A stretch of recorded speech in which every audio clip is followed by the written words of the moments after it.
नमस्कार दर्शक बंधु आगामी 5 दिन पाणीपाग स्थिति पूर्वानुमान करी प्रेस रिलीज जारी करिछि आंचलिक पाणीपाग केन्द्र।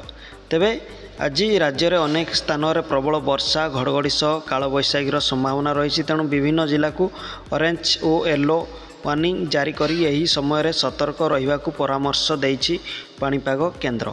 भारतीय पाणीपाग विभाग पक्षर एने सतर्कता जारी करा जाइछि। आजिठु राज्य में 24 जिले में प्रबल वर्षा नहीं येलो वार्निंग जारी करा जाइछि। सेहीपरि 6टी जिले में अति प्रबल वर्षा होबार संभावना रही कहुछि। यही 6टी जिला होछि मयूरभंज, भद्रक, केन्द्रापड़ा, जगतसिंहपुर, केन्दुझर एवं बालेश्वर।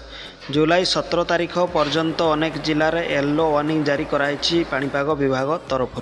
सुंदरगढ़, झारसुगुड़ा, संबलपुर, बालेश्वर, भद्रक, जाजपुर, केन्द्रापड़ा, कटक, जगतसिंहपुर, बरगढ़, देवगढ़, अनुगुल, ढेंकानाल, केन्दुझर, मयूरभंज भली जिले में गोटे किंबा 2टी स्थान में प्रबल वर्षा हो पारे। सेहीपरि जुलाई 18 तारीख में मयूरभंज, केन्दुझर, सुंदरगढ़, बालेश्वर, भद्रक, जाजपुर, केन्द्रापड़ा, कटक, जगतसिंहपुर, झारसुगुड़ा, बरगढ़, संबलपुर, देवगढ़, अनुगुल एवं ढेंकानाल भली जिला को मध्य येलो वार्निंग जारी करिछि पाणीपाग विभाग।